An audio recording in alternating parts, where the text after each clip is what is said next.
Welcome to the Building Doctor Show with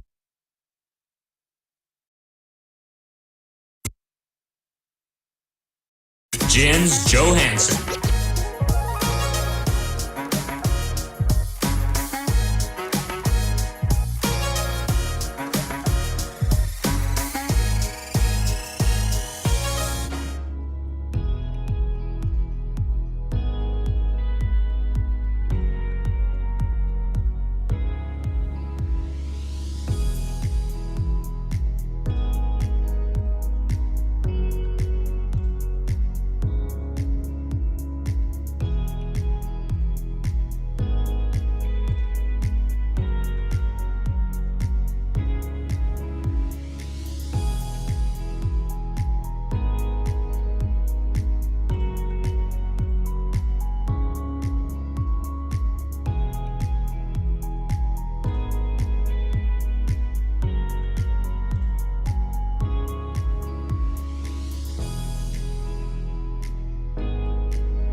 All right. Welcome to the Building Doctor Show. I am your host, Jens Johansson. Glad to see you here to learn more about your buildings today.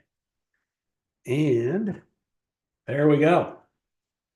I'm figuring out the mouse buttons as we go.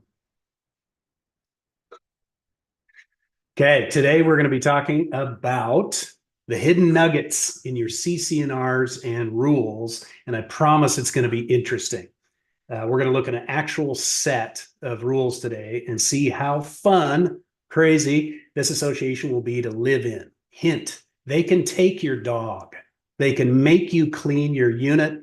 They can pull out your hot tub, and they can fine you for your free speech signs and flags. So if you think that's crazy, during the show, dig up your own CC&Rs and rules and read them, and then ask me your specific questions at the end, and we'll see whose rules are the best. So if you're joining us on the podcast today, welcome. Thank you for listening, but you're missing out on a lot of the slide content we have.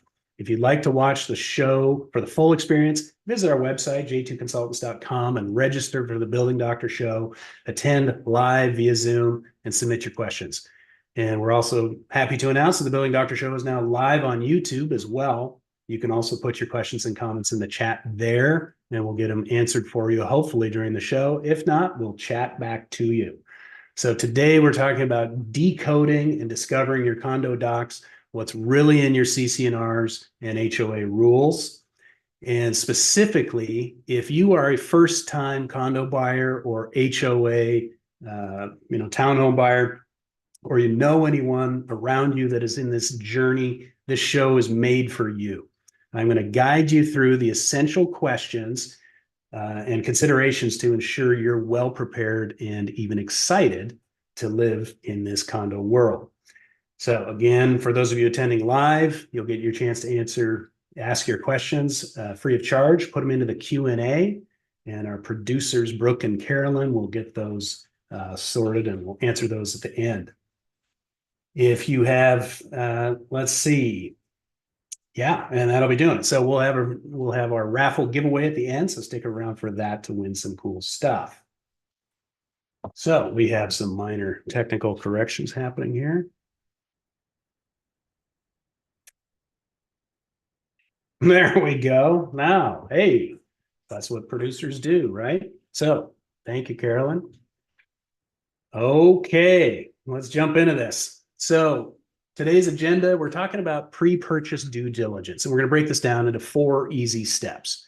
And after becoming a homeowner, how you can understand all your paperwork. So the goal is to help new buyers and new members of an association understand what's going on, and we're going to lead you through that. So we get a lot of questions of people asking, is a home inspection necessary for a condo? So home inspections are for the inside and a little bit for the outside, but many inspectors do not look at the whole outside because that's a common element and you don't own that within your unit. You may have unit 301. It's the top floor of this 3-story building in the corner. So they're going to be focused on your unit, inside your unit, hopefully, out on the deck, maybe taking some pictures, but we're going to encourage you to kind of ask them, hey, walk around the outside, walk around a couple more buildings while you're here and just using your trained eyes, write down anything you see, maybe take a look at the roofs or the siding and just see if you see anything. So another question we get is, what is a reserve study and why does it even matter? So reserve studies show you how much money the association has set aside for replacements and how much your dues are and will be if you're going to get any kind of special assessments. So another big question, these are kind of these 4 bullets that we heard about preparing for the show. So I got the CC&Rs and other paperwork at signing, but I have no idea what they're about. So I just kind of ignored them. So the CC&Rs and rules and regulations are super important, and all of them are different. And most people don't read them and then get mad later when they get in trouble because they've violated something they didn't know about. So you get them at closing, and typically you initial them to show that you've got them. But in today's way of document signing, your purchase and sale, everything's DocuSigns, everything's moving fast, and you initial next, and it goes, and here's the next spot that you initial next. Well, all those are all pages that you need to kind of scroll back up to. In the old days where we had to sign our name and we would have a stack of paper and you'd have to go through it and say, what's this? Okay, I get it. Sign. What's this? But we call it the blur of DocuSign because you're doing it on your phone now and you just tap, tap, tap. Okay, I'm done. Thanks. And you didn't read it. So these things help you answer the question, will I be kicked out if my dog barks too much? You'd be surprised, but stay tuned. Okay. So kind of pre-purchase due diligence stuff. We've put in an offer. We've got an accepted offer. Now we have this due diligence time period. Typically it's 7 to 21 days, and we get to kind of think about things.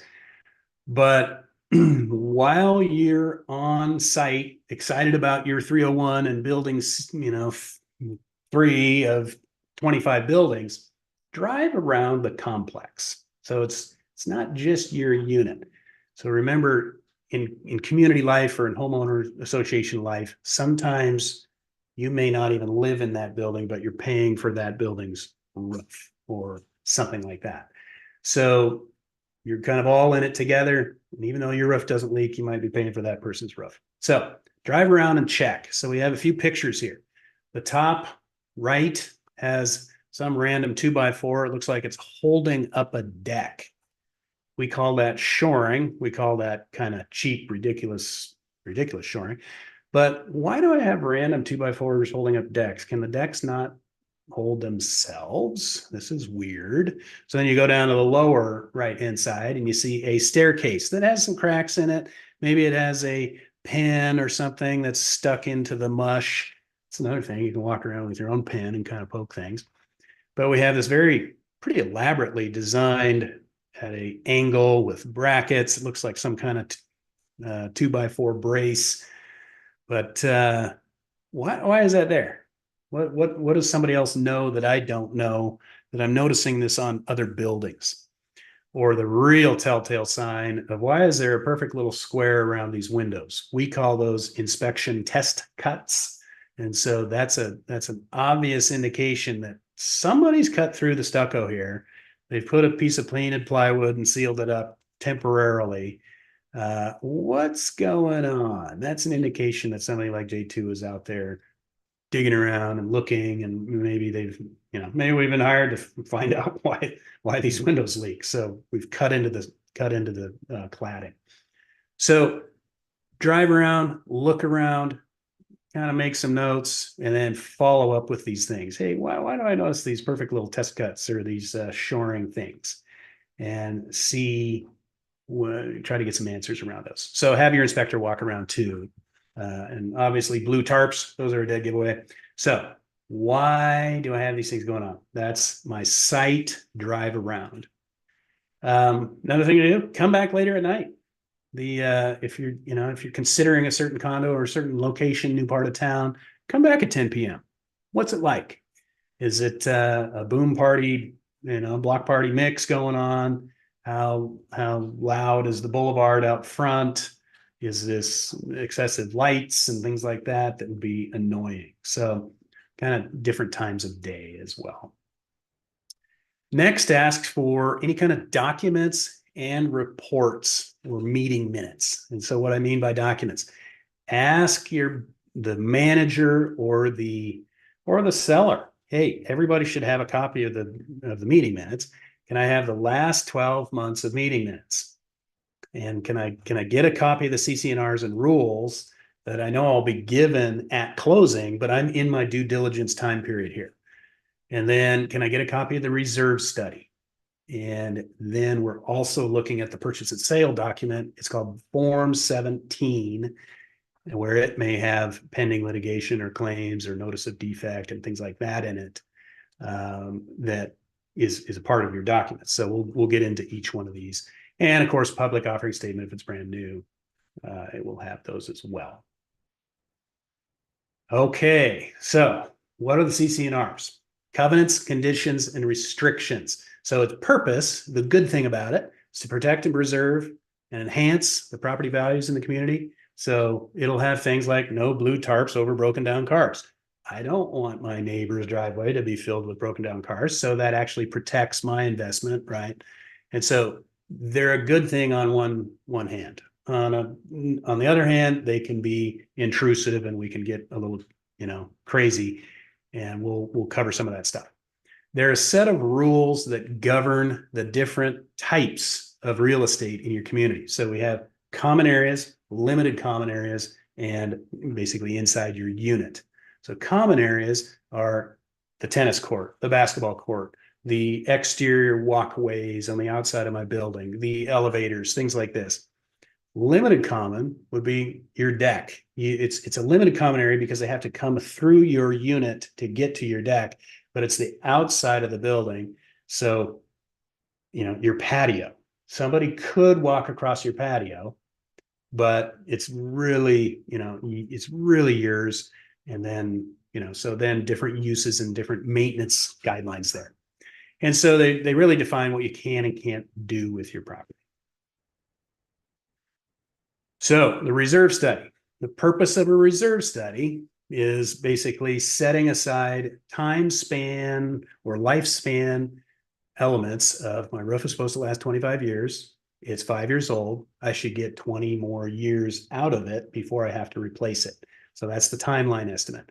Then it also puts in 20 years, it will cost me $200,000 to replace the roofs, so that in 20 years, I will have the money saved up to do that. So they're evaluating budget and cash flow based on estimates. And again, I'll use estimate air quotes, but they make sure you have enough savings to cover your planned expenses. But bottom line, you should be kind of double checking those about every 3 to 5 years. And that's where we'll come in and say, the client will say, hey, we have this reserve study. Are my values legitimate? And are my time spans legitimate from a building envelope, professional's point of view? And oftentimes we'll be like, yeah, I can't guarantee your roof will last another 20 years, but it looks like it's got a good good sense of that. Let's look at it again in 5 more years. But I can tell you right now that $100,000 to replace 30 buildings worth of roofs is low.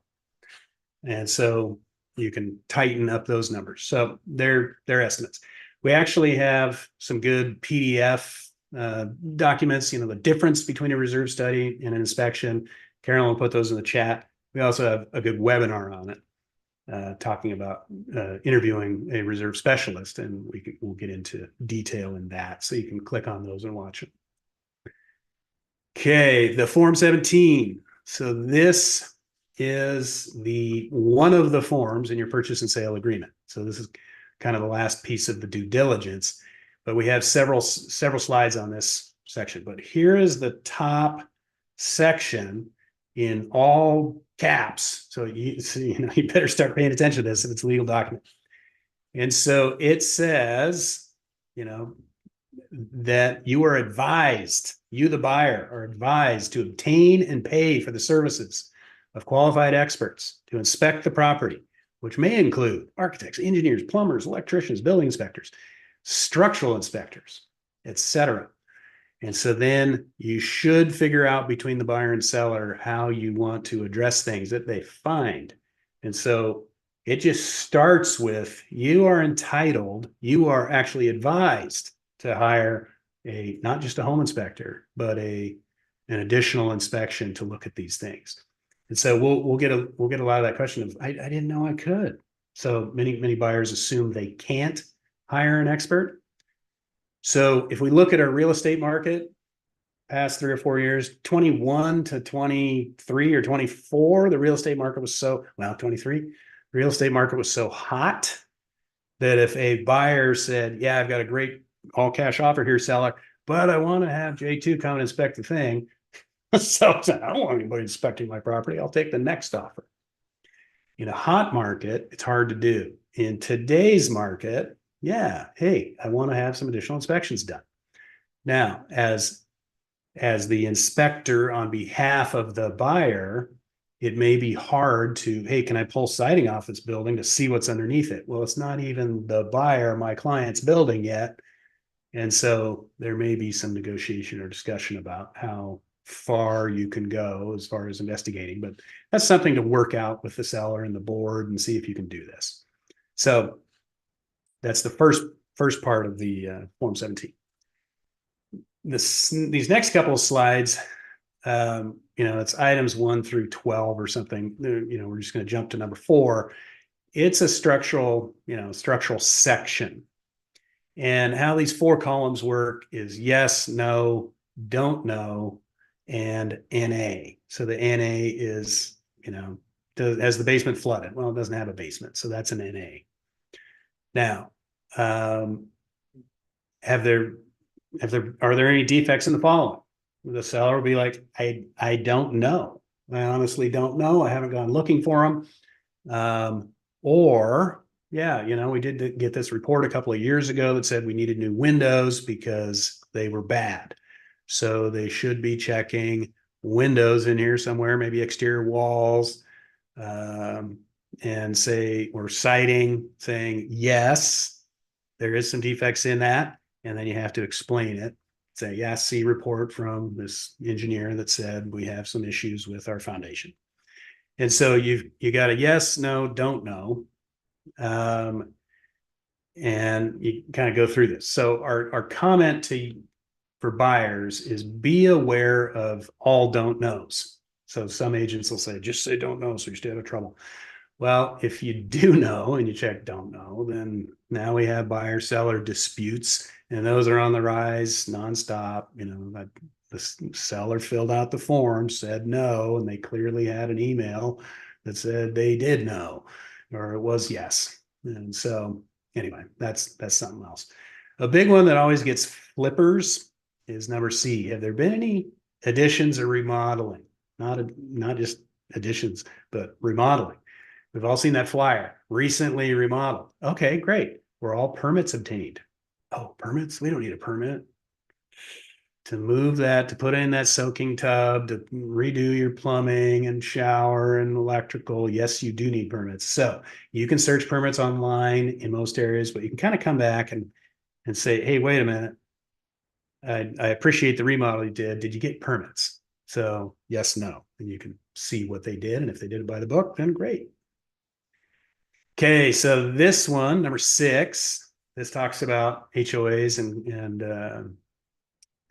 for condos. And it says, are there regular periodic assessments? So this is your normal dues. So yes, they're $150 per month. Okay. Are there any pending special assessments? So we'll get into that for a second, but I want you to think about your normal assessment, normal monthly dues, like cable, garbage, etc. So that's your $150 a month. That pays for everything. Special assessments, by definition, are for things not in the budget, such as a big repair. So that big repair can come in 2 forms. It can be one big lump sum, $40,000, to replace some roofs, or it can be a monthly assessment spread out over 8 years to pay off that $40,000. So I've got $150 per month of the normal dues, and I've got an extra $600 for a special assessment. I have to add those up. I got to add that $750 per month on top of my mortgage and taxes and interest and things like that. One note about special assessments: negotiate them paying off the old assessment. A lot of boards or a lot of sets of bylaws that I've seen require it, especially if there's a loan, that the seller at time of sale has to pay off that special assessment, but you'll still have the monthly due amount. And again, in hot markets, we saw buyers saying, I will pay your special assessment, accept my offer, as kind of a buyer premium. And that was interesting. So, they can be negotiated. Pending special assessments. So remember those test cuts, remember the shoring under the stairwells. So the board has to determine the special assessment. The board also can either assess the special assessment or it has to be voted on. So again, your manager and HOA attorney can help you there. But it's either a special assessment or it's waiting in the wings. So what is a pending special assessment? Well, I know there's reports out there from those test cuts, and they're developing their scope of repair and they're getting pricing, but we just don't know what that price is. So can we put an estimate on that repair cost and then talk about it in the negotiation? So those things will be in the monthly meeting minutes. J2 finished their inspection. They found damage. Their report is on file at the manager's office. They are currently working on a scope of repair. We should have it back in a month. That's your clue to start looking for these pending special assessments. Okay. So then this, section 10, full disclosure by sellers. This one's kind of a weird one to me, but it's kind of an ollie oxen free. Are there any other existing material defects affecting the property that a prospective buyer should know about? Yes, no, I don't know. So this is kind of a big catch-all, kind of a big red flag gotcha lawyer clause to me.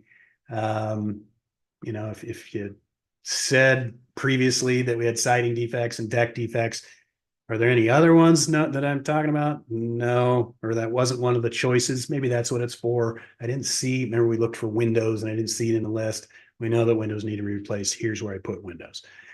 But the interesting, this is verification. The foregoing answers and attached explanations are complete and correct to the best of the seller's knowledge. Seller agrees to defend and indemnify the real estate licensees. So we get people coming to them, I'm going to sue John L. Scott or Remax or somebody. Think again. The seller is defending them. So it's really a contract between you and the seller and making sure that they do your thing. So that's enough on due diligence things, but pretty easy on the 4 easy topics there. Now let's jump into your condo docs, your CC&Rs and your rules. We've gone through kind of the purchase and sale agreement. I made an offer. I've done my due diligence. Now we're going to look at, bylaws, CC&Rs, rules and regulations. So the first thing you'll see, I'm starting on section 2.6. It's lots of pages and you got to go through it with a highlighter and post-it notes. But these are some of the things that you want to start looking for. So what is a quorum? a quorum in this association case is 20% of the votes are present in person or by proxy. Now, I'm putting that proxy flag in there. And I'm also going to say, or by absentee ballot, because we're going to come back and see how these documents actually conflict with each other. And we'll see that in a minute. But 20% of the voting population is present to conduct business. So what happens if you have 19? If you don't have a quorum, you don't have a meeting. And so some of the problems we see are, we're supposed to meet on the last Thursday of every month. Well, nobody showed up. So we don't have a quorum. We can't have a meeting. We got to wait till next month or call a special meeting. And that's a big pain. There's rules on that. But you got to have enough people show to have a meeting to be able to conduct the business. We have worked with boards that haven't been able to get people at a meeting or enough people at a meeting for 6 months to a year. And so, and again, in the fine print here, it's about the number of votes in the association. These votes are attached to a unit number. So if you have a husband and wife, that's not 2 votes.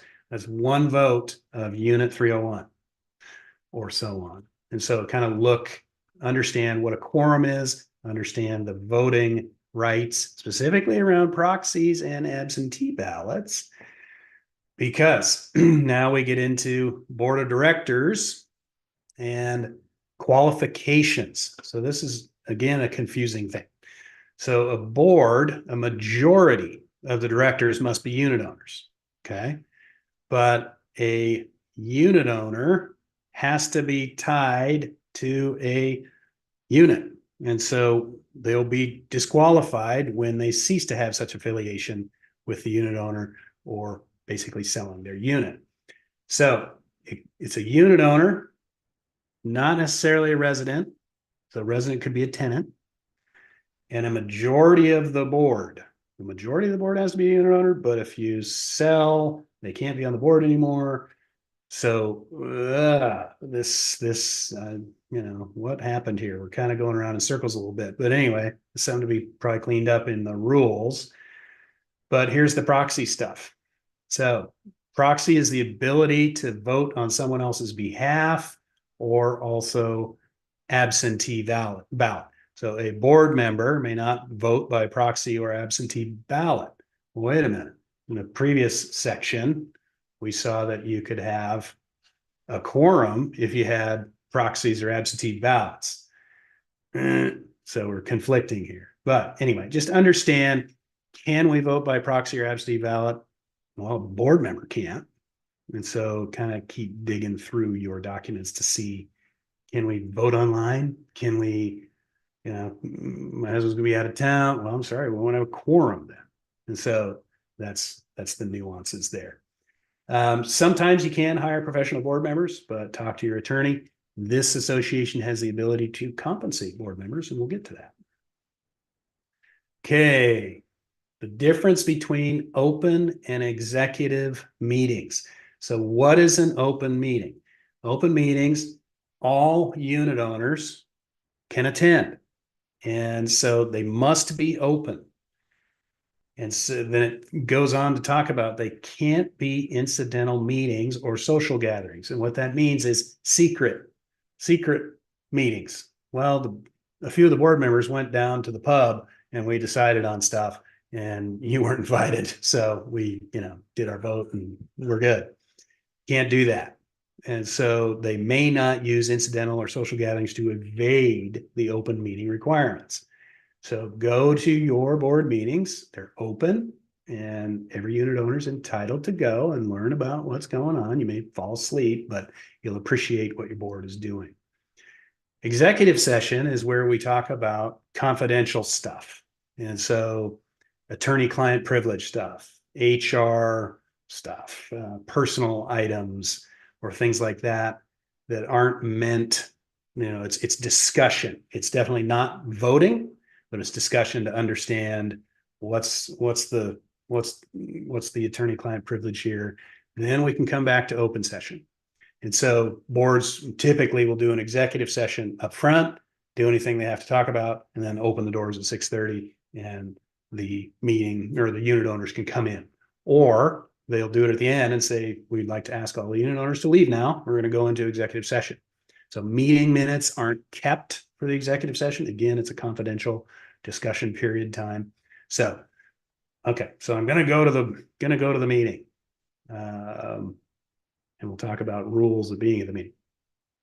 Okay, so the minutes. So these are the things we're going to be asking for. The minutes are a summary recorded by the secretary and reviewed and voted upon, and so they'll be approved by the association before or at the next association meeting. So the secretary takes notes, types them up, sends them around for, is this what we discussed? Yeah, that's what we discussed. Okay, I vote to approve these as the final board meeting minutes for last month. So ask for a copy of them. The manager has a copy of them on file. And these are meeting minutes. They aren't meeting book writing. And so we discussed the fences need to be painted. The bid was $500. We voted unanimously to proceed with painting. It's not all the juicy details, but it covers what you need to cover. So these are pretty quick to review the past and say, hey, I see some pending assessments coming. And so that'll help you with that. Okay, how the board is elected. This was kind of an interesting one. There's going to be a president, secretary, treasurer. They'll be elected by and from the board. And so the election of officers talks about annual elections at the board at the first board meeting after the annual meeting of the association. And so in this particular instance, you're elected to the board, and then the board chooses the president, vice president, et cetera. And so in other cases, you run for president of the board and the association votes for you or, the other person running. And so in this particular one, it's important to understand how the board gets elected. Compensation. Here's an interesting one. The board can get paid here, a reasonable compensation to perform substantial services. And so board positions are usually a volunteer position, but hey, wow, I'll get paid for the time I'm doing this. Now it talks about, 60 days and giving notice and doing that. But paid board, hey, I might get more people volunteering to be on the board. Okay, this one, committees. The power of committees and how to make good use of them. Committees have to, in this example, and is a good rule of thumb, committees go study and do the work and get the bids and process everything and come back and report to the board. In big communities or big associations, committees are necessary because there's lots of things going on and the 5-person board can't do it all. And they're volunteers, maybe they're paid, but maybe they have a job as well. And so the committees can do the homework and come back and present, and then the board votes on it. So committees don't have voting ability. They can't, do the things, make assessments or take any action, all that stuff. The board maintains power. The committee does the hard work. Now, some instances, sometimes you have too many cooks in the kitchen. We've seen lots of committees in it, whether they're social clubs or whether they're power clubs. Take a look at your committee structure and make your appropriate, or ask as a new board member, how many committees do you have? Do you have a whole bunch of committees? And it sounds like a pain to get things done around here, or fairly easy to get things done. Okay, handling of funds. So it specifically calls out there's going to be 2 accounts. There's going to be a working capital account, and then there's going to be a reserve account. And so the working capital account, this is for the normal administration of the association, operations and maintenance, and will receive all the monthly assessments. Think about those the first monthly bill. Any kind of special reserve or replacement fund or something, this will be the replacement reserve account. So if you have future maintenance, repair, replacement, all funds dedicated to that go into that fund. And so they can't be commingled with any other funds of the association. And we'll see about they can't be mingled with the manager's stuff either. I think I skipped a slide. Common areas. So it's good questions. Yeah, here we go. So the deposit of these, this is talking about where the funds are kept. They may not be commingled with any other association. They may not be commingled amongst, multiple. If your manager has 100 properties, they can't have one reserve account for all 100 properties. They have to have separate reserve accounts and maintenance accounts.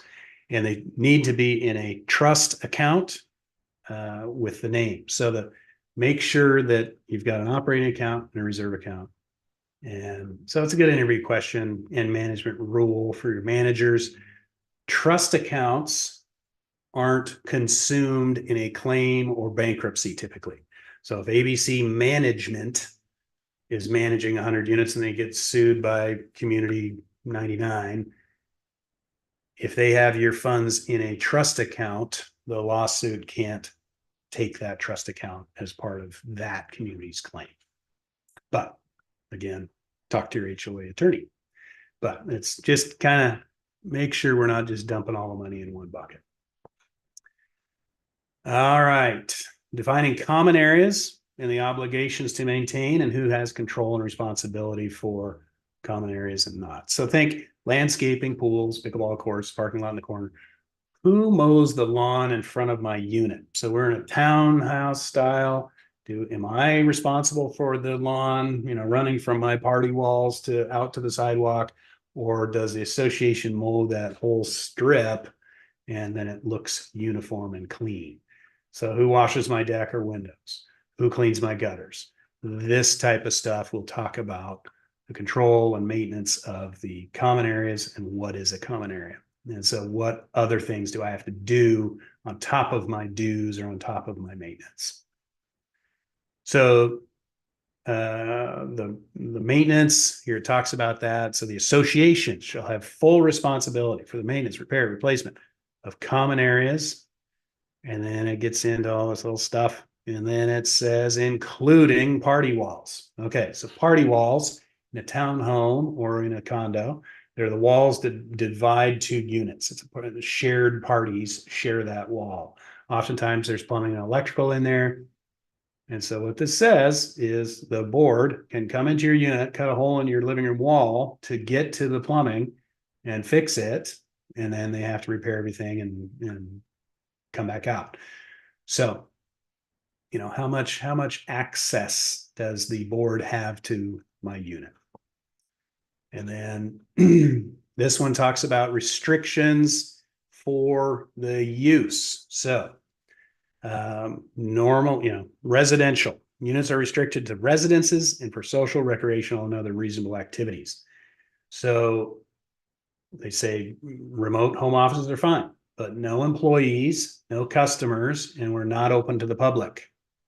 Okay, so now I've got this home-based tax accounting service. Do clients come to my office or am I online? I've got a tattoo parlor in my garage. Well, one or two people come over, but what times? Are they coming over at 11 p.m. after they've had a few drinks and they want a tattoo? Okay, how about haircuts? Hey, I cut hair at my kitchen table.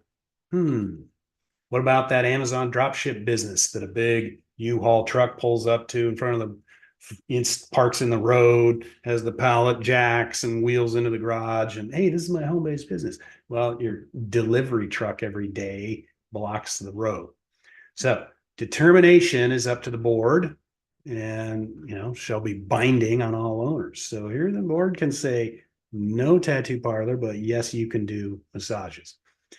So it also talks about adult family homes shall not be prohibited. Daycares are also potential protected class. More on that later.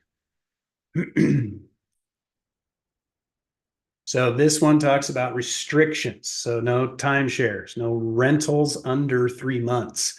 Think about traveling nurses. Okay. Hotel rentals, corporate suites, crash pads for airline workers where 15 flight attendants share a 1 bedroom because they're always traveling at different times, but it's close to the airport and they can whip over and take a nap or sleep between flights. So there's language about vacation rentals. So the board has the authority. So if you're buying this piece of property to Airbnb it and get rich, read this stuff. It talks about all that stuff. And we've seen all sorts of games and all sorts of, unhappy people when they realized they couldn't do what they thought they could do. So then regulated vehicles, remember the broken down vehicles in the driveway. So we've got, storage on site of trailers, boats, motorhomes, vehicles, trucks over 2 tons. We had a community one time that the guy was running a tow truck service out of his condo, but he parked his 4 tow trucks over in the corner. There's plenty of parking space over there. Nobody parks over in that corner spots. But his trucks were coming and going in the middle of the night, diesel idling and waking everybody up. And so that was just kind of a big pain. So can you change your oil in your driveway? Absolutely. So you got 72 hours to work on your car, things like that. But then the board can start impounding. And so just think about it. The RV in the driveway needs to go to the RV storage lot down the street. You can park it overnight when you're loading it and unloading it from camping, but it's got to go. But it's good to understand about this if you have, hey, we got high school kids with their cars. So where do they park? Are they parking on the street? I've got a van for my, mobility access, spouse. Where does that park? Is that considered a recreational vehicle, etc.? Okay, signs. Here's the Fox News article. You can see that, and we've got Getty Images credits here. So here's the political Trump sign that's 3 stories high. So this article is about the HOA is fining the resident who thinks he's expressing his free speech, and he's getting a daily fine.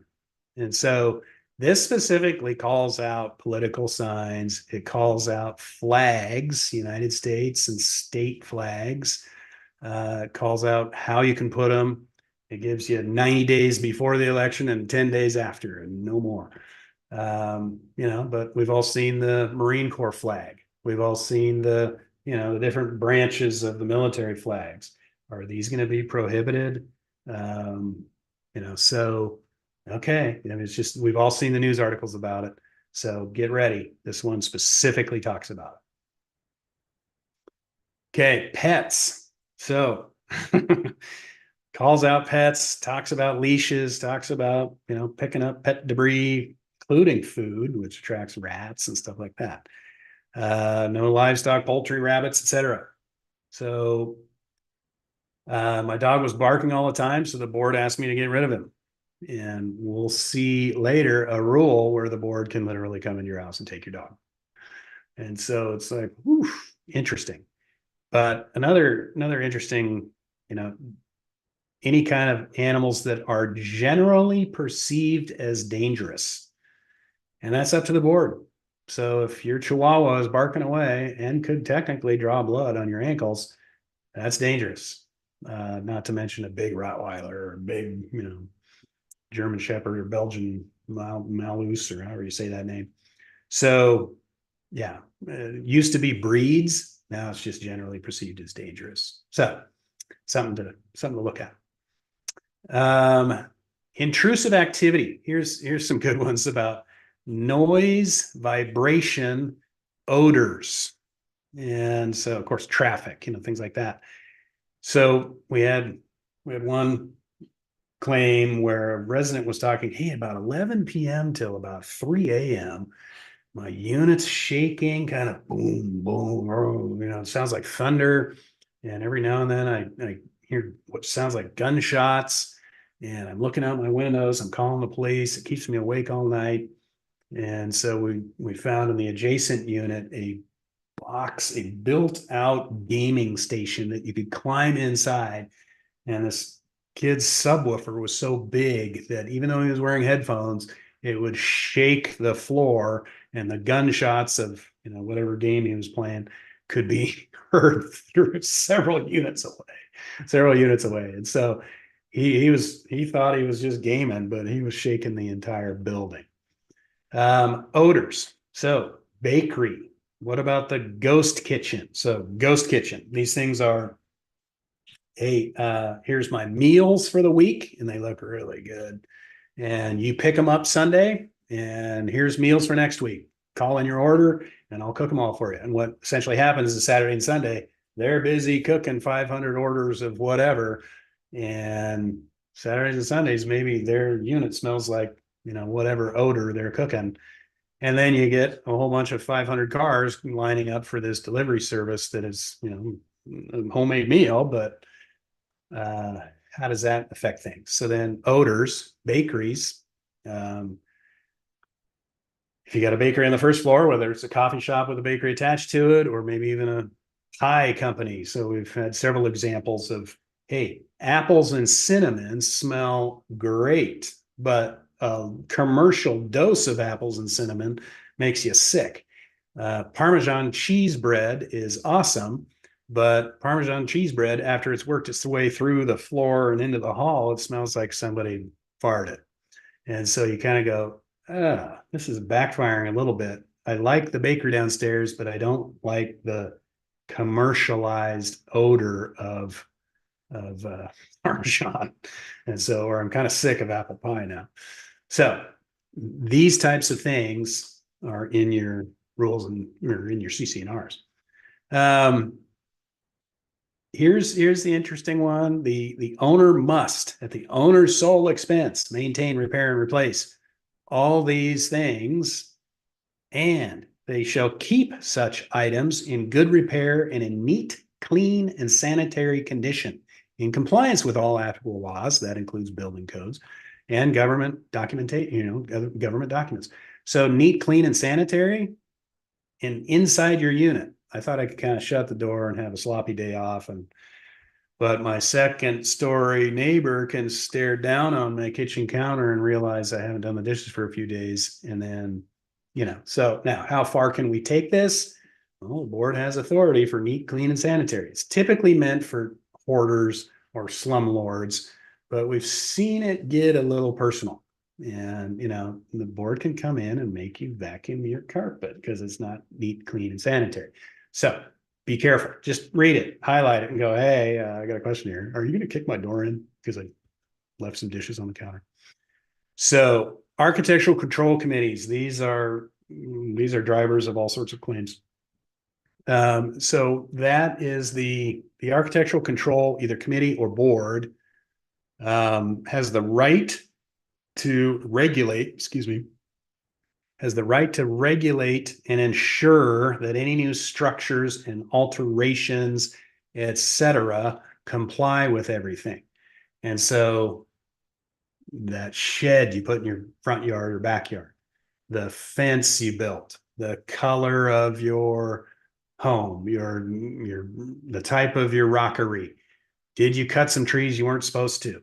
Not to mention additions, or the use of storage areas in your unit. It's really meant for a storage area, but I've blown the wall out and made a home office out of it. And so you got to get approval from the architectural committee, or it's really architectural control, and the board can do it or the committee can do it. So something to look for there. And we'll talk about that in rules here a little bit. So how do you get these things approved? Well, they require submission of plans and specs and other data.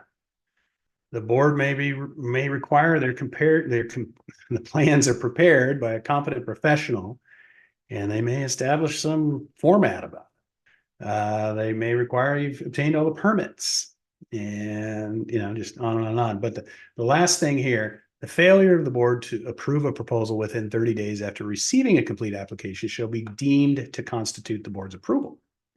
Okay, so there's a little bit of, hey, I'm going to submit my application. If the board doesn't get back to me, your silence is your acceptance. So I can do what I want.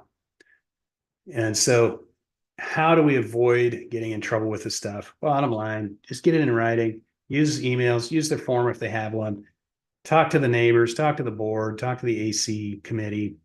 The more you have, the better, because it's like, hey, here's the email I had from the past board president that said it was fine to cut the tree down in my yard. And so, that disagreement goes away. Here's the written thing. Here's the written approval. So just be aware of that. And I'll take it. We'll come back to this a little bit later. Understanding your unit insurance, unit owners insurance. So owners, individual insurance. This is the renter, what we think of the renter's policy from the apartment world. It's the owner's policy. It's called the HO6 typically. And so we've done a webinar on this already with Matt Martin. He's an insurance agent. These policies are about $30 a month. They're cheap. They pay for if everything gets destroyed inside your unit, but they also pay for the association's deductible if the unit had a problem and damaged the rest of the units. And so that's a nuance we've talked about in other webinars with attorneys. It was your barbecue that got on fire in unit 301, but it burned the entire building 3 down, and that affected 18 more units. And now we have deductibility problems, and a lot of these master policy deductibles are $25K to start, and we see them going up to 100,000. And so even if you had a toilet overflow that could be fixed for $10,000, you have to pay the association's deductible of $25,000 so that they can clean things up. And so it gets tricky. So this one specifically calls out a $300,000 policy. And, so Carolyn will put the link in the chat box, for these webinars. But this CC&Rs call it out. You got to have an insurance policy that covers the association's deductible, and it's no joke. So rules. We're done with CC&Rs. Rules get more specific. So they're not a replacement to CC&Rs. They're kind of a tack on. And so they get more specific. So you need to read both of them. And they talk about the provisions of the CCR will prevail. They're not a replacement, but a supplement, yada, yada, yada. So we get into rules. And it talks here, we define the Architectural Control Committee, or ACC. And so they must approve all changes to the outside of any home or property. It's underlined. No work shall commence without written approval. Send completed applications. They have 30 days to review, and request and ask more questions, etc. And so they can require that an architect prepare plans, and one complete set of plans shall be delivered and permanently left with the ACC or board. They shall have the right to refuse. They can make you change things. They can, you must always follow rules and building codes, things like that. So this one gets into more detail. And then we actually have you need to file an application first and receive written approval before any work can start on a dog run, a little pond in the front, a trellis, a fire pit, painting or staining your fence, putting on a screen door, just doing all sorts of these things. We have a project right now that one unit owner has violated 8 of these things. And it's because they did some backyard work. They added a shed, they moved a fence, they did this. And it's just, and so read this first. We've seen beautiful outdoor deck, gazebo, built-in tiled barbecue things have to be completely torn out.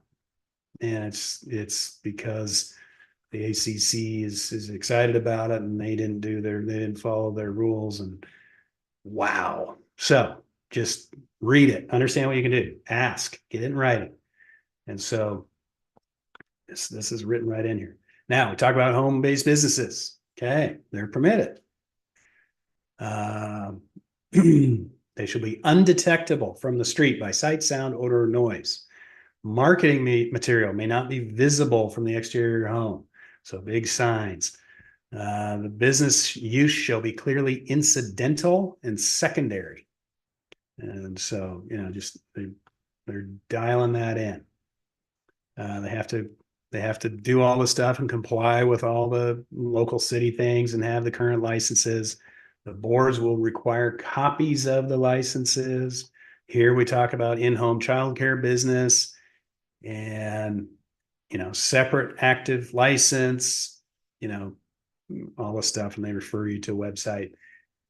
Now, daycare facilities now may require additional insurance for your exterior walkways. Do we want kids climbing on the railing, slipping through the railing and falling? We want liability protection going, both ways. Now we got a bunch of parents rushing to pick up their kids late because they don't want to be fined after 5 minutes. So they're screaming through the parking lot. And, just kind of, what do these things bring with them? So holiday decorations. Hey, I already see skeletons out for Halloween. Read it. So 2 weeks before and 2 weeks after, except for the end of the year holiday decorations. And those can't start till after Thanksgiving. So I can just see the board member that wants to walk around and patrol and say, nope, 2 days early, fine. And so, when you can put them up and when you have to take them down. And these are rules. You can be fined if you break them. So pets, more pets. This is the good one. Barking dogs or other excessively noisy animals may be removed by the board after notice. I'm going to come take your dog if you can't shut your dog up. So I'm here to kick your door in and take your dog. Yeah. Yikes. Okay. So, hey, we've seen ducks being raised on decks. We've seen big snake collections, big boa constrictors. What happens when those things get loose? Now they're in the community, so potentially dangerous. Or, the goats. Oh, they're my yoga goats. Well, they got out and they're running through the pickleball court. Okay.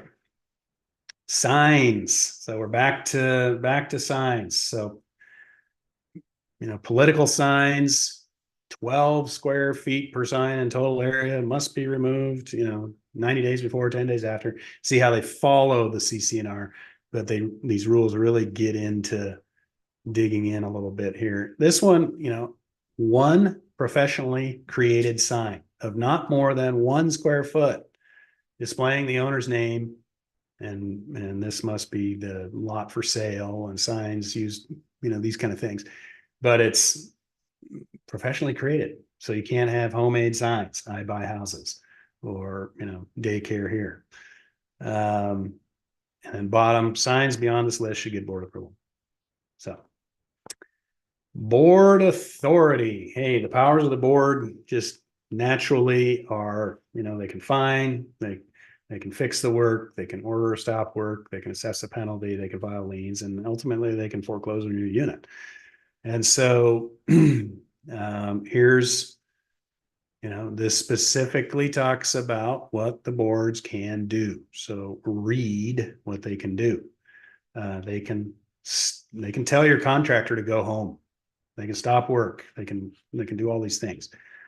They can require an owner to pay the cost of removing the problem and restoring the condition of the property. So here's the gazebo built-in thing. We're requiring you to move it and bring it back to how it was. So this is a good set of rules in the sense of it defines it. So then you want to play devil's advocate, you can, well, it's not in the rules, is it? Okay, so show me the rule I violated. Interesting, there's not one. So we'll get to that. So yeah, here's the conclusion. So kind of the key takeaways. So in this instance, it's a brand new homeowners association as opposed to a condominium community. But in either case, these original documents are written by the developer for the developer. And so you'll see some nuggets in there of the homeowners association can't sue the developer. without doing this and this and this, or they need to have 87% vote to sue the developer. So these are little landmines, I'd call them, that the developer puts into their own set of documents to say, I'm protecting myself. And so you might want to read them before you buy into that community and say, what does it take to get out of here? So how do you change these? Well, you vote, you get on the board, you figure out how to change the rules. And so we've got the original set of developer documents. We don't care about political signs or 90 days before and 10 days after. We're going to vote to amend our documents. And so it takes a high percentage, but that's something that we encourage boards to do. This is your playbook. This is your book of rules for your community. Write it how you want it and live with it. But the key takeaways, again, read and understand the documents. Was it a DocuSign blur? Was it, I don't know, I was signing so much stuff, I didn't even read them. So go back, find them, look them up, think about them, and then kind of devil's advocate about them and say, well, wait a minute. Do I really give you the authority to come into my unit and take my dog? And so, okay, we'll get there. Understand that older versions of documents are silent. I mean, Airbnb wasn't created, whenever Airbnb came in, crash pads or, traveling nurses, they weren't a thing a few years ago. And so if you have an old set of documents, what do you need to do to update your documents? Again, any of this type of voting things. Do any of these provisions sound good? Do any of them sound a little extreme? What are we normally arguing about at our HOA meetings and fighting about on the internet and Facebook pages? And so let's write some documents that address those things and let's use them. So, of course, if you need any modification, you'll need to vote. You'll need to get on board. You need to make that happen. All right. So if you desire more board training around these topics, or if you want to get specific about these things, that's what this free live webinar is for. Ask your questions. We'll get to those in a second. But here's a way to set up a 15-minute call with me and your building doctor and figure out a solution for your building. We can then help you work through these or point you to the right people that you need to. A lot of it is working with your HOA attorney and your manager, getting an understanding. But we always, when we come into any kind of repair project, we're looking to your documents to see who owns the windows, who owns these decks that are falling off. And then, can the association get a loan for that big assessment? Can the association borrow money? And so we kind of help you walk through that and then point you in the right direction to say, get these things voted on and sorted out. Then we can do what we need to do. So scan the QR code or learn.j2consults.com, consultant on call, and we can set up that call. Free. All right, let's get into Q&A. And I see several in there. So first one, as a homeowner, what should I know about the condo board? Well, I'd say, who is it? And so these pre-printed ones are ones that we get from the questions being submitted all month long. And so who is it? Who's the board? What's their record of decisions? Are they lax? Are they militant? And use those terms loosely. I live in a homeowners association. We have a set of rules. Our set of rules aren't even followed. And when you ask the board about it, they say, well, we don't have the money to go around suing people. And I said, raise my dues because I'm tired of the blue tarp next door. And, I bought into this place with, a set of standards that aren't being maintained. And so what's their record of decisions? Or are they, what's that movie with Tom Hanks where he's walking around and being the grumpy old man that complains about everybody? What should I know about the board? Become their friend, help them. You get a lot, you attract a lot more with sugar than with, other nasty things. And so, yeah, help out, get on the board, be a volunteer, be on a committee. And you know what? Board members are people too. They're all volunteers. You be cool, they'll be cool. And here's how you can figure that out. What should the board be doing? Again, running meetings, preparing budgets, keeping records, collecting fees, managing insurance, enforcing the bylaws and rules, managing the common property. And so that's what they should be doing. Should I be on the board? Can I attend the meeting as a resident? Okay, I love board volunteers because they're people that make things happen. They're volunteers. It's one reason we do what we do. Board members typically are volunteers and they're pouring their heart into this, and I want to help them do that. And so, should you be on the board? Sure, if you think you can make a difference and be a good, positive contributor to your community. Can I attend the meetings as a resident? Well, that's that tricky word. Resident, are you a tenant or a unit owner? If you're a unit owner, we saw in this past documents that yes, you can go to all these open board, you can go to all the meetings, especially the annual general meeting. You should attend as many as you can. Now we're doing Zoom meetings, so it's pretty easy to attend meetings muted while I'm watching my kids' volleyball game. I can have an earbud in and kind of say, what's going on there? Wait a minute, I'm going to go outside and jump in here. Or yeah, okay, business as usual. That's cool. And so should you attend the meetings? Absolutely, be involved. Okay, what should I do if I discover issues after moving in? So how to address post-purchase problems with my unit or building. So I'd break that into new or used. So if it's new and you're buying from the developer, you have a warranty. You have typically a 1-year warranty, if not more, depending on the state you live in. And so fill out that warranty application or that warranty request in writing, get the time clock going. Hey, I told you about this right away. And here's some photos. Everybody has a phone and a camera, and they can take pictures and send it in and stay on. If it's used or you're buying an existing thing, see if the issue is within the board's or the HOA's responsibility. And so it's, hey, the siding leaks. The siding is a common area. The board has, or the association has the responsibility to maintain and fix the common areas. So get maintaining. I pay my dues, so fix it. So maybe it's the board's issue or the association's issue. Maybe it's the seller didn't fill out their Form 17 honestly. So now we got the seller on the line. Maybe we got the title company on the line. Maybe the real estate agents were playing games. Who knows? We kind of walk through that. But there you're talking to an attorney because you have a contractual dispute. And so here's ways to walk through that. How can I assess the financial health of the condo association? That's that reserve study and balance. It'll typically tell you the percent funded and 0 to 100%.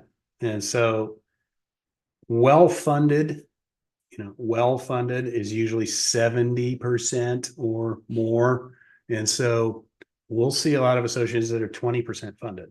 And, the argument goes like this: I don't want to pay into a place where I'm planning on leaving anyway. So my money's stuck behind and I don't get to take it with me. So just call me when you need a check and I'll write it. That works if your residents can all reach into their top drawer and pull out their checkbook and write a big check. For the typical association that doesn't have a bunch of residents like that can do that, you want to be higher percent funded, and that 70% is a good standard. 100% funded, you're probably overfunded. So we've seen, hey, we're 95% funded. We're issuing an assessment to get us up to 100%. Don't do that.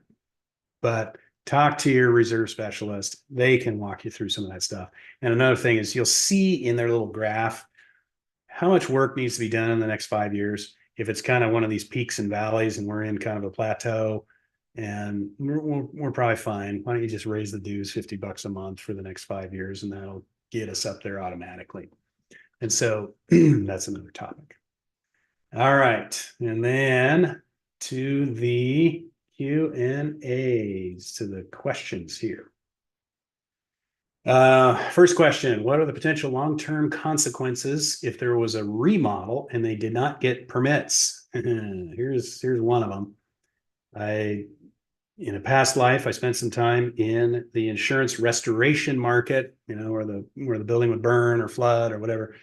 And I saw insurance companies deny, hey, my house burned down. And they call in their cause and origin person and they said, yeah, faulty wiring, no permit was obtained. This is a non-covered fire, zero. And so and on the flip side, I've seen complete illegal drug operations burn the house down and the insurance company pays. And so it's kind of but if permits, that's the house fire. What if the electrical isn't hooked up right and your kid electrifies themselves in an outlet and, serious harm or death comes to them because the cheap electrician wasn't licensed and didn't know what they were doing and no permit building official was there to inspect. And so the same with, it's not just electrical, it's the same with, they didn't put all the nails in, they didn't put the right bolts into the beams, the walkway tipped over because it wasn't well built. It was built by Chuck in a truck construction, and he didn't have a license and he didn't have permits. And so the permit requires the building official to come out and sign off on. The building code is the bare minimum, D minus. D's get degrees. So do we want an A project? Yes, of course we do. It's built per code. Well, that's D. And so anyway, just making sure that layer of permits is there, that's long-term consequences. So now, am I that worried about a paint job or somebody that hooked up a dishwasher and burned it up? Well, but permits are important. Permits are important. We want to have that, and the consequences can be serious. So let's jump to the next one. And hey, a lot of flippers don't pull permits. And that's what happens. Go to our social channels. I think it's on Instagram, and and you can find all our stuff, J2 Consultants, just Facebook, Instagram, TikTok. We have over 28 million views. And so we have a picture recently of us rocking an entire 3-story stairwell tower. We were just leaning against it, going like this. Wow, wow, wow, wow, wow. And so didn't have permits, didn't have the correct bracing and engineering. Pretty amazing. So let's jump to the next question. What happens if we don't have enough board members ever to get a quorum? So nothing ever gets done. Sorry for laughing. I've seen it. Do we eventually just have to amend our bylaws? Okay, so what I've seen some boards do. So like I said, I've seen boards that can't meet and they can't get business done and the place just falls apart. And it becomes just kind of this downward spiral if nobody even cares, and it becomes a joke. And so you got to get board members going. You got to get a board, you got to get a quorum. And so I've seen your attorneys work with them. So that's where you can pay your unit owners to be on the board. You can hire professional board members. So, gents, will you come be on the board? Yes, I will be on the board. Here's my compensation. Here's why you would hire me. I'm not advertising that, but I have professionally been on other boards for specific instances where I'm bringing a lot of construction experience to a construction project. So I am a board member at large and I'm watching the process, and that was volunteer based. And so there's ways to get it done. Do you have to amend things? Maybe. Do you have to pay them? Do you have to hire outside professionals? It's basically what do you call them? A fractional CFO or a fractional board member. We need you to conduct the business of the board so that we can at least sign basic contracts and have the landscaper come and make sure they get paid. And so in that instance, maybe I'd limit their responsibilities to basic minimum standards to run my association until we could get some, involved unit owners to be a part of it. But yeah, good question. And we've seen it, and it can suck. Okay, so the third question, do I need to involve an attorney to contest something in our CC&Rs? Can the board make changes without an attorney? To contest something, so here I'm saying you're going to argue something that's in the CC&R. So we saw a couple of examples of, hey, in this first paragraph, it says you can do absentee ballot. In this one, it says you can't. So, and in several of those paragraphs, it says the board has the authority. The board has the, responsibility. So in that, can the board make changes? Yeah, that to me, yeah. But anyway, it's good to talk to your HOA attorney. There's specific HOA attorneys that just focus on HOA condo stuff. And this is totally in their wheelhouse. You hire them to write an opinion letter. It's about $1,100. Yeah, it's incidental. And they will say, I've read your bylaws. Here's my opinion. Here's, a legal analysis of it. And you've done your part as a board under the responsible board doctrine, which basically says we're volunteers. We're under an obligation to do the best we can, listening to our professionals. So we went out, got a professional opinion, and we're going to act on that. And that will help keep you covered in your D&O. If somebody wants to sue the board because they didn't like their decision, you can rely on that opinion letter and go from there. Everybody's scared to talk to an attorney just for fees. And if you can keep it under $5,000 and just get this done, depends on what you're contesting, I guess. But yeah, start that direction. Fourth question, how the CC&Rs will impact potential renovations or modifications I might want to make to the property and what the approval process is for these changes. Yeah, read through that. We see this in windows all the time. We've got white vinyl windows. Well, I want bronze, or I want black frame windows, or I want a garden window, or I want a skylight. Okay, you're changing the aesthetics of the building, and so the ACC or the board may want to understand, what are you doing here? Yeah, you can put in new windows, but they have to be white vinyl framed, or they have to. You can do an addition. Here, the shed one comes to mind. So the ACC said you have to match any kind of building you build. You have to match the roof line and the siding and the color. And so this had kind of a gingerbready cottage roof line, and one unit owner did a beautiful gingerbready cottage roof line shed, matching the siding. It looked like it was meant to be there. It was gorgeous. And the next unit owner went and got a tough shed that was just this junky metal. It stood out like a sore thumb.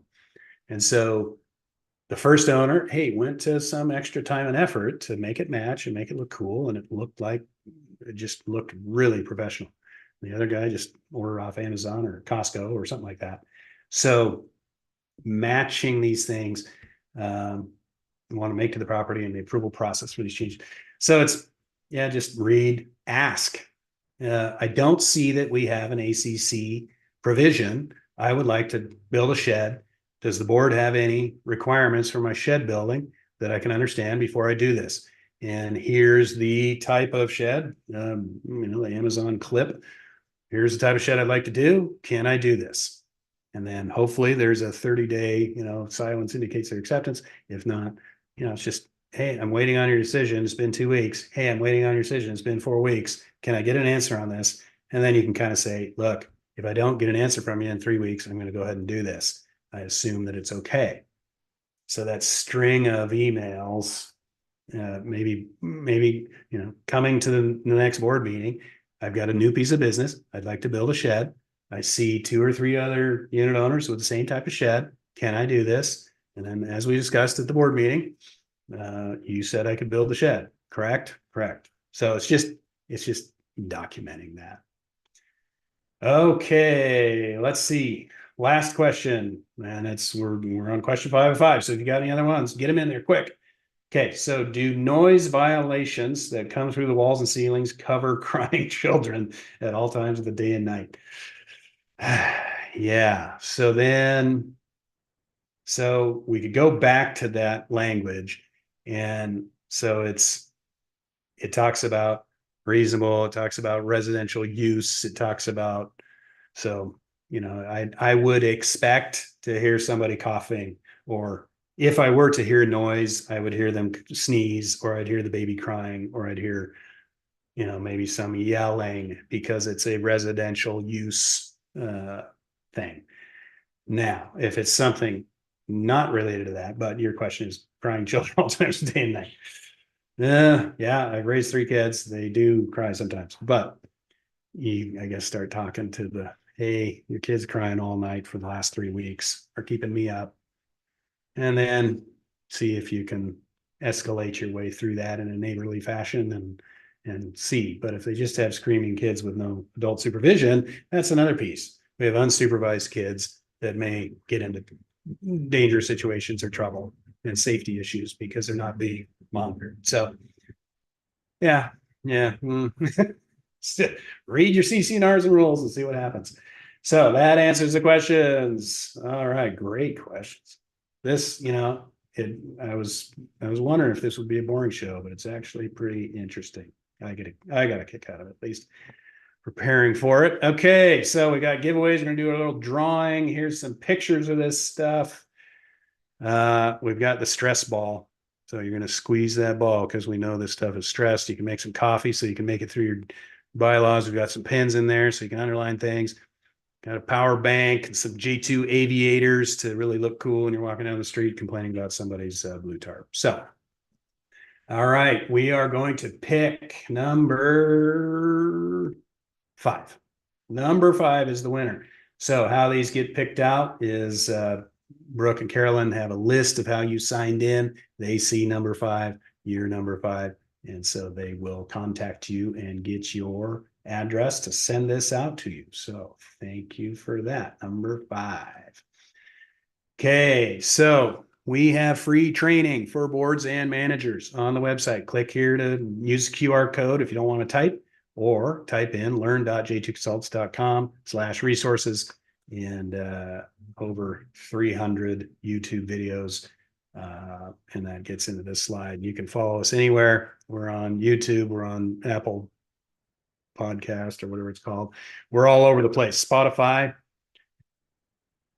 Amazon, etc. New episodes twice a month on all your favorite platforms. So be sure to rate us 5 stars wherever you get your podcasts and wherever you follow us. That 5-star rating helps us make this content. That's what pays for it. And you can, that's what keeps us motivated to do it. If you want to give us 1 star, just stop watching the show and go somewhere else. So anyway, give us those 5 stars wherever you can. And thanks for tuning in. See you next month. Next month, we're talking about fall maintenance and something about armoring your building or doing something. It's going to be all about how to get ready for winter. So again, you want a free call with me, click on the QR code or go there. And all right, that's the end of the show. Thank you so much. See you later.